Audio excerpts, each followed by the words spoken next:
এক নম্বর হলো লাহুম কুলুবুল লা ইয়াফকাহুনা বিহা।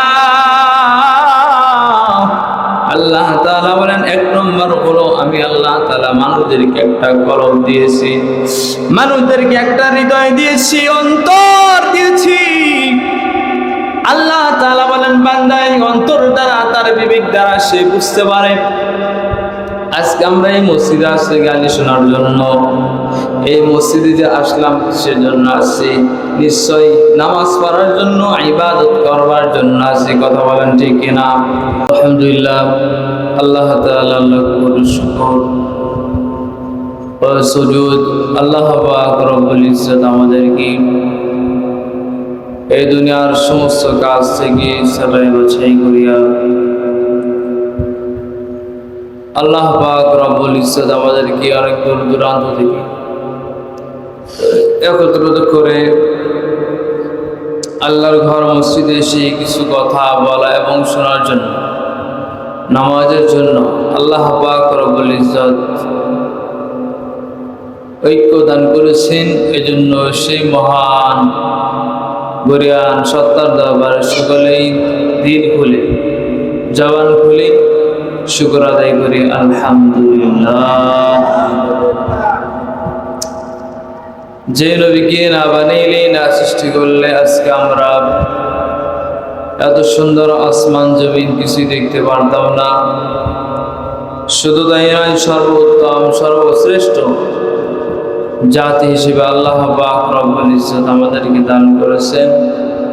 এই জন্য সেই মহামানবের উপরে দরুদ পাঠ করি সাল্লাল্লাহু আলাইহি ওয়াসাল্লাম। সম্মানিত হাজিরিন, আল্লাহ পাক রব্বুল ইজ্জত কুরআনুল কারীমের ভিতরে 30 আয়াত বিশিষ্ট একটি সূরা দিয়েছে।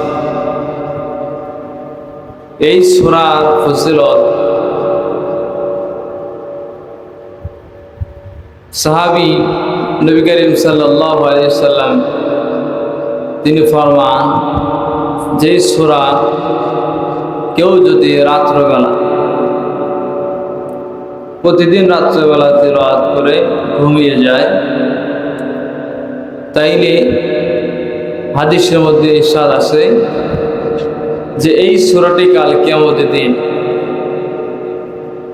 এমনভাবে তাকে সুপারিশ করবে,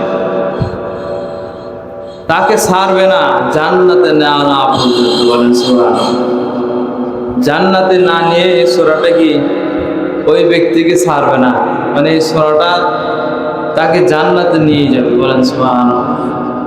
এই জন্য রাসূলুল্লাহ সাল্লাল্লাহু আলাইহি ওয়াসাল্লাম তিনি প্রতিদিন সূরা মুলক, যে সূরার ফজিলত বললাম, এই সূরার নাম হলো সূরা মুলক।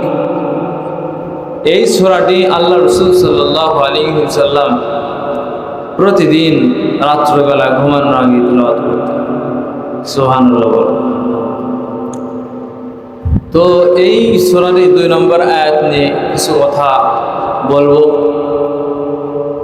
আল্লাহ পাক রব্বুল ইজ্জত বলেন, আল্লাযী খালাকাল মাউত। আল্লাহ পাক রব্বুল আলামিন সর্বপ্রথম মৃত্যুকে সৃষ্টি করেছে। কি সৃষ্টি করেছে? মৃত্যু। এই মৃত্যু থেকে আল্লাহ তাআলা বলেন ওয়াল হায়াতা, এরপর আমি আল্লাহ তাআলা জীবন দিয়েছি। সুবহানাল্লাহ। এখন আপনাদের কাছে যদি একটা গরু দেওয়া হয়, গরুটা মরা, ছাগল দেওয়া হয়, ছাগলটাও মরা, আপনারা কি তাজা করতে পারবেন? সম্ভব না। যত আপনি মেডিসিন দেন, ঔষধ দেন, যতই যাই কিছু করেন না কেন, তবুও এক চুল পরিমাণ কি হবে না, লড়বে না। আল্লাহ তাআলা বলেন আমি সর্বপ্রথম আল্লাযী খালাকাল মাউতা, মৃত্যু আমি তৈরি করেছি। অর্থাৎ আল্লাহ তাআলা এই পৃথিবী সৃজন করার আগে মানুষ প্রথমে বানান নাই, কিন্তু আল্লাহ তাআলা ওই সময় আমরা সবাই মৃত ছিলাম। আল্লাহ তাআলা সকল রূহকে একসঙ্গে করে বলেছেন, কলু বালা, আমি কি তোমার রব?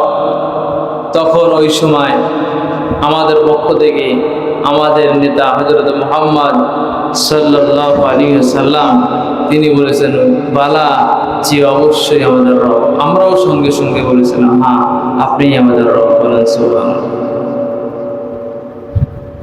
এরপরে আল্লাহ তাআলা নফস তৈরি করলেন, জীবন দিয়ে দিলেন। এরপরে বাবা মার মাধ্যমে আজকে আমরা কি করলাম? পৃথিবীর ভিতরে প্রবেশ করলাম। ওয়াল হায়াতা, আমাদেরকে আল্লাহ তাআলা কি দিলেন? জীবন দিলেন। সম্মানিত হাজিরিন, এইগুলো দেওয়ার কারণ কি? আল্লাহ তাআলা তারপরে বলেন, ওয়াল হায়াতা লিয়াবলুয়াকুম আইয়ুকুম আহসানু আমালা। আল্লাহ তাআলা বলেন, বান্দা, এই জীবন দেওয়ার পরে আমি আল্লাহ তাআলা তোমাদেরকে এই জীবন দিয়েছি পরীক্ষা করবার জন্য। কি করার জন্য? পরীক্ষা করবার জন্য।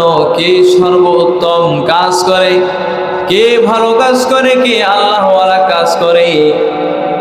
আল্লাহ তাআলা এই পরীক্ষাটা নেওয়ার জন্যই আল্লাহ তাআলা মানুষের জীবন দিয়েছেন। বলেন সুবহানাল্লাহ। তার মানে হলো আমাদেরকে জীবন এমনি এমনি দেওয়া হয় নাই, এর উদ্দেশ্য আসলে নাই। আল্লাহ তাআলা আপনাকে অনেক সম্পদ দিয়েছেন, এই সম্পদের মাধ্যমে আপনাকে পরীক্ষা দিতে হবে। আপনাকে অনেক বুদ্ধি দিয়েছে, এই বুদ্ধি দ্বারা আপনাকে কি করতে হবে? পরীক্ষা দিতে হবে। আপনাকে গায়ে অনেক শক্তি দিয়েছে, এই শক্তি কোন জায়গায় খাটাবেন, এই শক্তি কোন জায়গায় প্রভাব ফেলবেন, সব কিছু আল্লাহ তাআলা আপনাকে দিয়েছেন। শুধু তাই নয়, আল্লাহ তাআলা আমাদেরকে অঙ্গ প্রত্যঙ্গ দিয়েছে, সমস্ত কিছু আমাদেরকে দিয়েছে। এই সব কিছু দ্বারা বিবেচনা করে কোনটা ভালো কোনটা মন্দ আমরা কিন্তু বুঝতে পারি। কথা বলেন ঠিক কিনা? আল্লাহ তাআলা বলেন, ওয়ালাকাদ যারানা লিজাহান্নাম কাসীরাম মিনাল জিন্নি ওয়াল ইনস। আমি আল্লাহ তাআলা পৃথিবীর ভিতরে মানুষ জাতিকে এবং জিন জাতিকে আমি আল্লাহ তাআলা তাদেরকে সৃষ্টি করলাম। আমি আল্লাহ পাক রব্বুল ইজ্জত থেকে বলেন, বান্দা, এরপরে আমি আল্লাহ তাআলা লাহুম কুলুবুল্লা ইয়াফকাহুনা বিহা। আল্লাহ তাআলা বলেন, মানুষদেরকে সৃষ্টি করেছি যেমন একটা গাড়ির ভিতরে বিভিন্ন জিনিসগুলো থাকে, যেগুলো জিনিস নিতান্তই থাকার দরকার, না হয় গাড়ি চলবে না। যেমন হলো, গাড়ি চলতে হলে ইঞ্জিনের দরকার আছে, চাকার দরকার আছে, তেলেরও দরকার আছে, না নাই? এইগুলো ছাড়া গাড়ি চালানো খুব মুশকিল হয়ে যাবে, ড্রাইভারের দরকার। আল্লাহ তাআলা বলেন, মানুষের শরীরের ভিতরে কিছু ড্রাইভার দরকার আছে, চালানোর জন্য কিছু পাসওয়ার্ডের দরকার আছে। এগুলো আল্লাহ তাআলা আমাদেরকে দিয়েছেন কি দেন নাই? তিনটা পার্টস আল্লাহ তাআলা দিয়েছেন। এই তিনটা জিনিস দ্বারা মানুষ নির্ণয় করে চলতে পারবে।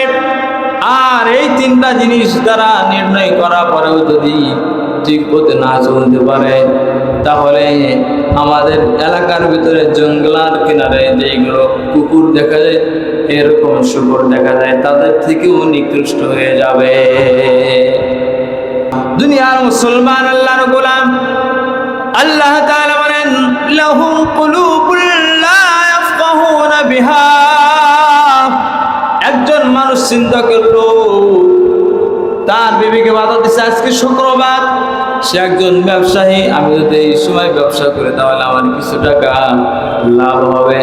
কিন্তু ওই ব্যক্তি মনে করলো, না না, আমি মুসলমান, আমি ইমানদার ব্যক্তি, আমার জন্য নামাজ ফরজ, এই জন্য আমি এখন নামাজ পড়তে যাব, ওই ব্যক্তি কিন্তু তার অন্তর অনুযায়ী করলো, কথা বলেন। আর যে ব্যক্তি মনে করলো নামাজ পড়ার দরকার নাই, এই কিছুক্ষণের জন্য যায় আবার অনেক বড় লস হয়ে যাবে, এই জন্য সে গেল না। তাহলে তার বিবেকটা ভালো কাজে নির্ণয় করলো না। সম্মানিত হাজিরিন, আমি প্রথমেই বলেছি লিয়াবলুয়াকুম আইয়ুকুম আহসানু আমালা। আল্লাহ তাআলা আমাদেরকে বানানোর পরে, জীবন দেওয়ার পরে আমাদেরকে পরীক্ষা করতে চেয়েছেন, কে চান নাই?